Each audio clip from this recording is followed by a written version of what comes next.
Our Flag. Our Flag by Carl Memling, illustrated by Stephen Cook.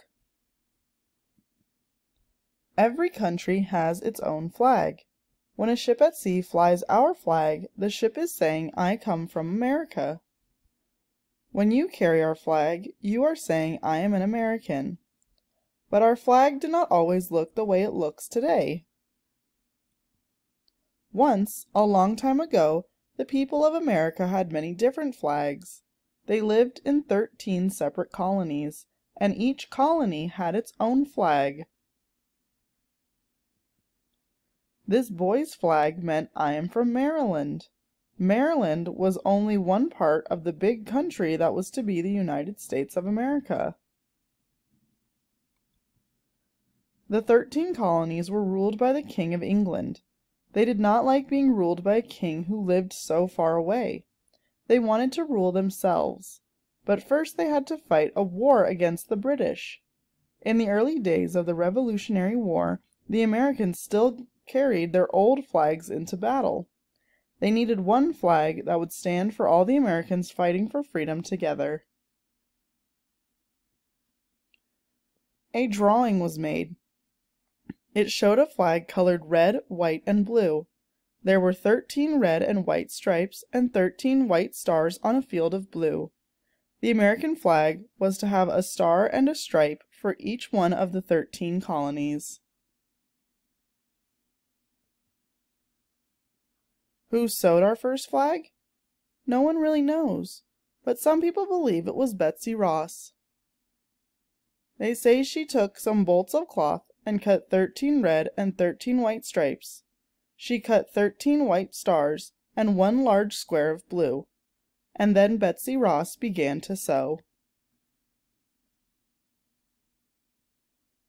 At last the first stars and stripes was finished. "It is a beautiful flag," said General George Washington when he saw it.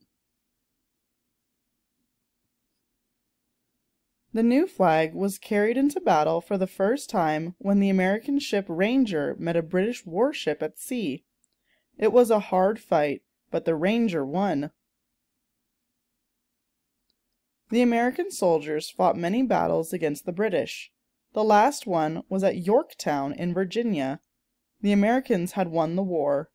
Now the world had a new country, the United States of America. The new country began to grow. 2 new states joined it, and 2 more stars and 2 more stripes were added to the flag.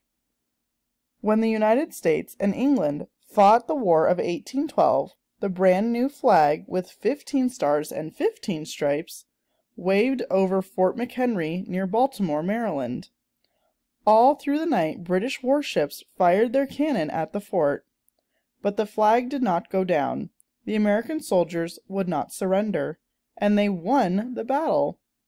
Every country has its own song. Our country's song is "The Star-Spangled Banner." It tells the story just told here, the story of the flag that was still flying when morning came at Fort McHenry. More states joined the country, but more stripes on the flag would have made it look too crowded. Something had to be done. It was decided that the flag should always have 13 stripes, one for each of the 13 original colonies. Every time a new state joined, another star was added to the flag. Our country grew very quickly. When the American people saw how many stars their flag soon had, they were very proud. Then a war broke out between the states of the North and the states of the South. The soldiers of the South carried their own flag into battle. It was called the Flag of the Confederacy. The North won the war, and again the country had one flag, the Stars and Stripes. America grew and grew. At last it had 48 states. Now the flag had 48 stars. This was when your great-great-grandfather was a boy. Many years later, during World War II, American Marines won a famous battle on an island called Iwo Jima. The year was 1945, and the victory flag they raised still had 48 stars. 13 years after Iwo Jima, in 1958, Alaska became the 49th state. The next year, in 1959, Hawaii became the 50th state.